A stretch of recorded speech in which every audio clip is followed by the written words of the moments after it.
On this episode of the Cryptid Crew Podcast, we're on location at the Lake Wedowee Antique and Treasure Mall and the Lake Wedowee Bigfoot Museum with Chuck Hand and Ashley Sparks. There's been multiple reports of UFO, Bigfoot, and paranormal activity in this area. Stay tuned for this episode. Catch me if you can.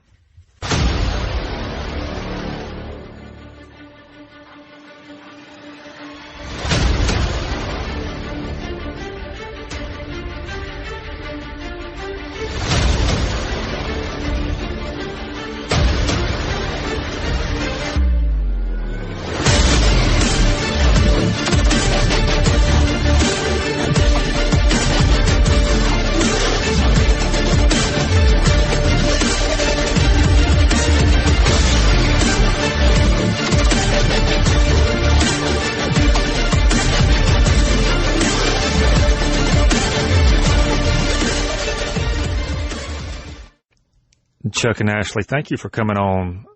Chuck, let's dive right into this. Tell us a little bit about the place and then what got you interested in the world of Bigfoot and the unexplained. Well, we started at Lake Wedowee Antique and Treasure Mall just because we've always had a booth different places and just had the interest in antiques and meeting people. It's great. It seems like antiques draw in great people. And then once we got that established, we started hearing like local people come in and out, and they're telling us about their stories about Bigfoot, right, or Alabama White Thang in this neck of the woods. So we had this extra space in here, and we first went up to LJ to the Bigfoot Museum in North Georgia, right, and kind of got some ideas. And we come back and we put this together, got some T-shirts made, and people come in and they tell us more stories. Right. What they're telling us, they're not making it up. It's believable stuff. Right. It's something that seems organic, and they're not going to, you can tell by the emotion on their face. I read people. Right. And so we were having a lot of fun with it, and people bring us castings locally. We keep getting more artifacts in. Right. So we're just waiting for the day somebody brings us one, dead or alive. Right. That's what I was going to ask you. How did you get some of your displays in here? Because you got various pictures. I've noticed cast. Mm-hmm. This is what I was really interested in, and there's a rock sitting on the floor with a little story behind it. Mm-hmm. That was brought to us. And that rock was thrown into the edge of the water. And he said there was nobody around. It had to have been thrown at least 25 feet. Right. So, and you look how much that weighs. That rock is probably 40 pounds? Easy. Yeah. And this guy was not making it up. Right. He wasn't. And where did this happen at? Where did that come from? It was up near Roanoke. Yeah, it's near Roanoke area. Yeah. Okay, so in Randolph County? Yeah, Randolph County. I'll say that, Randolph County. Right, yeah. Right. I was looking on the BFRO website yesterday a little bit and just trying to get some ideas of how many different sightings they've had reported on their website. And it goes back, some of them go back to, I believe, the mid-'70s, but they had them in Cleburne County, several there, St. Clair County, Cherokee, and Shelby County, and then maybe I'm probably missing some more. I did not see any in Randolph, and it surprised me, but I know this area is so rural, it's not a lot of, it's not populated, sparsely populated, I guess you could say. In those counties you mentioned, there's a triangle of counties that are more dedicated to the Alabama White Thang. And I know the ones you mentioned, and also this right here. This was found. This is all over the internet. Okay. And Okie Mountain, Alabama, a photo found on a family homestead in a buried mason jar in Cleburne County. And that picture's supposed to be 1888. Is that correct? That's what. Wow, that's pretty interesting. The picture we're looking at, it's of a gentleman bearded, standing next to, appears to be a Sasquatch and not a statue. And you can tell the picture's old, and like you said, it says 1888 on it. But also, I didn't mention Talladega County as well, and Clay. And there's been several sightings. Several in Clay. In Clay County, and Talladega as well. And of course, we got the Talladega National Forest not too far away, and it's almost 400,000 acres by itself. Sure. So, yeah. But I guess, so let me ask you this. Before you had the museum up, mm-hmm. and people who have not been here, once you walk into the antique mall, you take a left and then back to the right, and there's a room filled with artifacts, different Sasquatch and Bigfoot novelties, and literature, and a movie here, of course, for you to watch. But you had people coming in telling you stuff before this was here. Okay. How often? What are some stories that are memorable to you? Oh, Ashley? We have several people that have come in and told a bunch of stories. We have people who had been out on the lake, like middle of the night fishing, and nobody's around, pitch black. Right. And they start hearing this loud knocking, like somebody was taking something and whacking a tree. Like a wood knock yes. or a rock and it clack. would get really quiet, and then all of a sudden they'd Tree hear it knocking. again. Right. And they said that they just couldn't explain what it was. And these people aren't lying. Right. They're not we've lying. had people come in that probably mid-40s, early 50s, and they remember back to when they were children, and they would go out in the woods, and they'd be out playing and doing stuff, and they would see something. And they said they couldn't explain what it was, but there were multiple of them, 3 and 4 children together, and all of them seen So not just one witness, you had it's multiple not just one, witnesses. it's multiple. Right. And we also get a bunch of, I myself am 100% ghost believer because I've got pictures.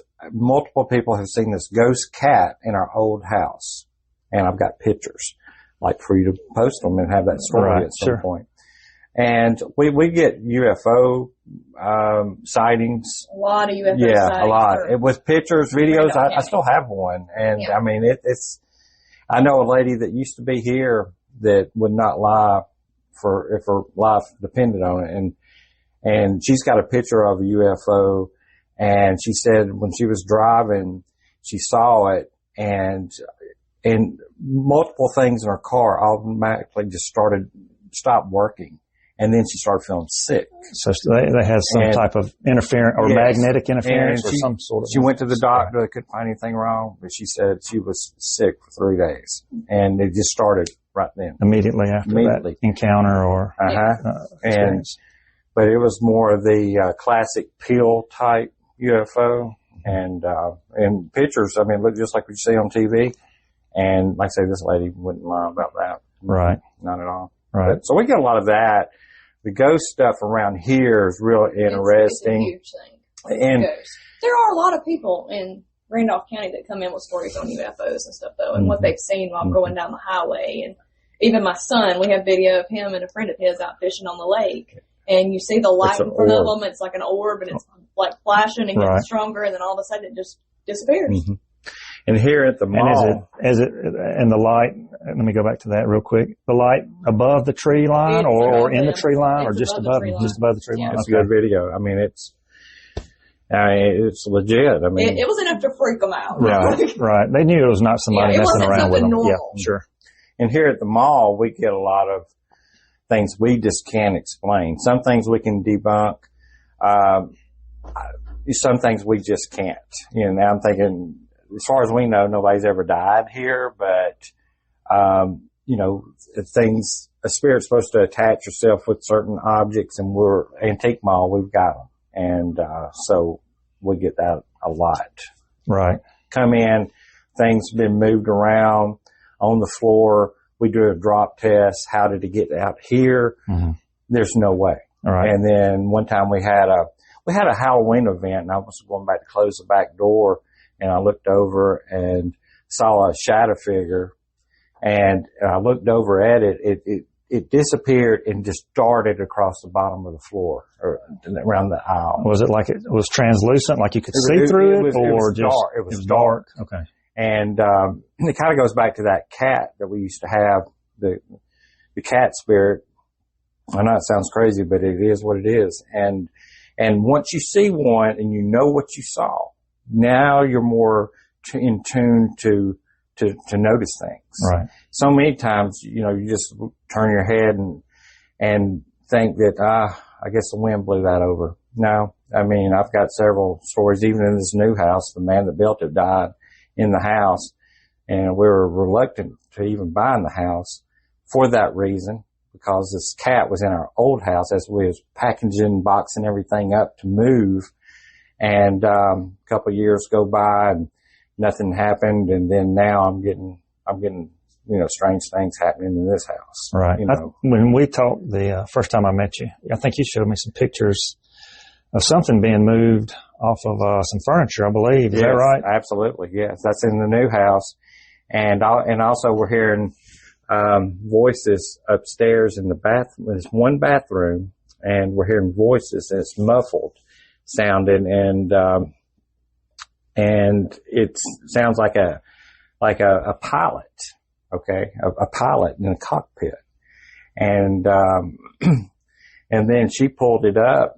I get to looking on the gentleman's obituary who had passed away in the house and start looking, and he was an air flight pilot in the military. Oh, wow. So that just made it really odd, because we're like, okay, up until then we had no idea anything about the gentleman who had lived there. Right. And just a few weeks ago, granddaughter was over, and she goes in there and comes out and says, somebody's in the bathroom talking, and so we got to capture it on video. We just, we just got to. Right. Maybe some type of audio or something, possibly. Yeah. That's interesting. Very interesting. Let me go back to, the UFO sighting. Yes. Your son was fishing. My son. And what time? It was at night? It was around 11 o'clock at night. Okay. Because they do a lot of late night fishing. Right. And there's usually nobody. Oh, yeah, is this on Lake Wedowee? Yes. Okay. They were by themselves down at the boat ramp. Right. And nobody's around. And then he goes to take the video and he sends it. He's like, Mom, something's going on down here. We're getting out of here. Because it disappears and just like it was never there. Right. And I've had a friend of mine, actually he worked at used to work at that museum in Blue Ridge, the one you're talking about. Before he even believed anything Bigfoot, any UFO, he was with some friends, and they had a light shine or start flashing about mid-tree high, say a pine tree, a good-sized pine tree. And they were looking at it, and it would kind of bob, and it kind of like went on into the woods, and one of the guys followed it, and they said, "What are you doing?" And they followed it into the woods, and it disappeared. And immediately after that, they heard crashing, like something running through the brush and limbs breaking. So some people associate, there's a camp that associates the orbs and that kind of thing with Bigfoot, possibly. Yeah. And then there's the camp that's, I guess you could say, flesh and blood or unknown primate or what, whatever. What's y'all's thought on that? What do you think about, what do you think?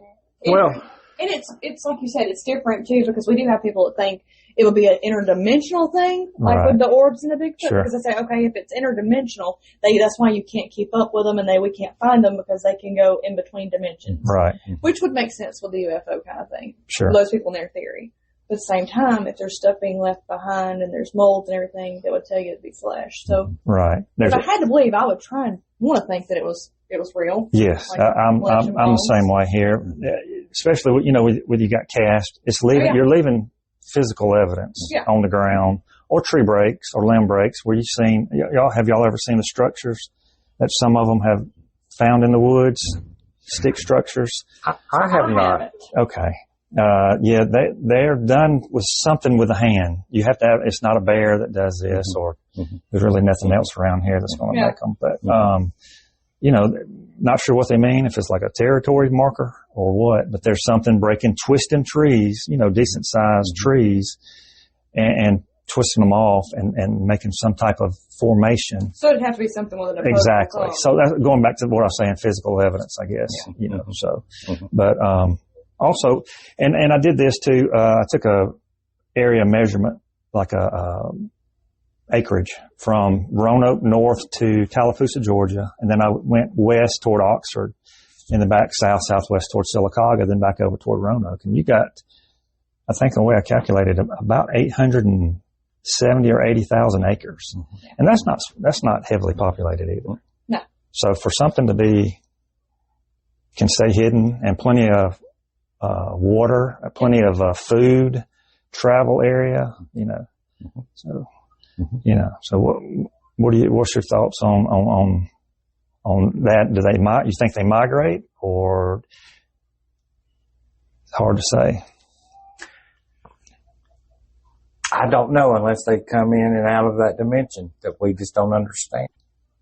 Because like I say, once you see a ghost, which I have 100%, then it makes you really open up the world that there could be there's possibilities for things that we just don't know. Right. I think with Bigfoot, unfortunately, there's so many hoaxes out there. Okay. For sure. And when I started doing research for the museum, I couldn't get past all the hoaxes. Right. And so that's the internet's littered with it. Oh, yes. Yeah. So that's where I'm at with it. Right. Right. So we shall see. Yeah. Yeah. The UFO, when we talked before, I may have told you I had an experience, or videoed something for about a half a minute, maybe 45 seconds. And where we live, there's a flight path or pattern, because we see military stuff come over, and we'll see, Learjets and small planes come over. But this was not anything like that. It stayed stationary. After I got through filming it, walked inside, walked back out, and it was gone. It could have been explained, but, it changed colors, and I still have the video. It went from blue to green to red, back to like a whitish silver. And I've got an app that tells you where the stars are, and the Hubble, and the space station and all that, and planets. But there was nothing there. It was, I probably, like I said, recorded it for about 45 seconds, went back inside, went back out just a minute or two later, and it was gone. Yeah. And it was not moving. And, if it was a star or a planet or something like that. And some of those are bright, in the sky. So, but yeah. Chuck, let me transition back to something. And I may have asked you this first. Did something initially get you interested in Bigfoot? Younger or older, or? Well, I've been a Bigfoot enthusiast my whole life. When I was a kid in the 70s, parents took me and my next door neighbor to the movie theater, and we saw a Bigfoot movie. I've yet to pull it up, but it was something about Boggy Branch or something. Okay, the legend of Boggy Creek. Boggy Creek, that's it. That has to be the one we saw. And there was a scene in there where a Bigfoot was either broke the window or looking through the window of a house. And I didn't sleep with the light off for a week after that. And even that right there inspired me to do that. Right. That creation right there, because that's a memory of mine. Sure. And then anytime anything's ever been on Bigfoot, I will sit and watch it. So that I've always been an enthusiast. Okay. And, but I've yet to find my own personal evidence. Have you ever had an experience? I have not. Okay. I have not. Okay. So that's where I'm at right now. It's ghost 100%, aliens. I'm right there with it. And, Bigfoot. Do you watch any of the, TV shows, past or present? I do. Okay. Yeah. Expedition X or Expedition Josh Bigfoot. Gates. Gosh, I'm a big fan of his. Right. Yeah. He does some good stuff. Yeah. Finding Bigfoot, of course. And you had Monster Quest back in maybe the early 2000s that came out. And X-Files, I think even before that, but which of course that was. It's all good stuff. Yeah. Yeah. Sure. Well, I'll tell you what, this is going to be rapid fire Q&A. Give you 3 questions. I'll let both of y'all answer. Favorite movie? National Treasure. Sweet Home Alabama. Sweet Home Alabama. New Year's resolution, yes or no? I put one in there. Yes. Okay. 2 yeses. All right. Last question. Favorite paranormal show? Paranormal Caught on Camera. Okay. That's one of my favorites as well. And why I say that, let's say there's 10 videos in an episode. Right. Okay, most of them are hoaxes just to get on TV. But if you look and you've seen something, there's always a couple that is the real deal. It is it's real. Right. Right. And that's what I like is finding out the real ones. I don't like the hoaxes. Yeah, you can debunk some of those that are on there. Mm-hmm. How about you? Ghost Hunters. Ghost Hunters. That's a good one too. A buddy of mine, I did a poll not too long ago on the YouTube channel, community poll, and he mentioned Ghost Brothers about that, Kindred Spirits, Expedition X, and Paranormal Caught on Camera. Mm-hmm. And I think Expedition X won it barely, I believe, if I'm not mistaken. But those are all pretty good shows. Mm-hmm. Like They're enjoyable. Yeah. Well, let me ask one more thing. How often, and I wanted to ask you this earlier, how often do y'all get reports of anything, really, typically? Is that something weekly, monthly, or? It's really just random. Or just random? Uh-huh. It is random. You'll get a spurt, where you There's get a lot of people. 2 or 3 people within a couple of week period. Right. And then you might go. Yeah, we have people that come in and they automatically be like, okay, we don't want you to think I'm crazy, but this is what I've seen. Yeah. This is what happened. That's always somebody's assumption. Like, we're going to think they're crazy. I'm like, we don't think they're crazy. Right. We're believers in a lot of things that people tell us. So. Yeah. Chuck and Ashley, thank you for coming on and sharing your experiences and other stories as well. And if you're in the Lake Wedowee area, stop by and check out the Lake Wedowee Antique and Treasure Mall and the Bigfoot Museum. They've got some great stuff here. Actually, my wife is shopping now. The store has artifacts, pictures, history, and novelties. And if you had an experience, an encounter, or something unexplainable, shoot me an email with your contact information at the Cryptid Crew Podcast at gmail.com.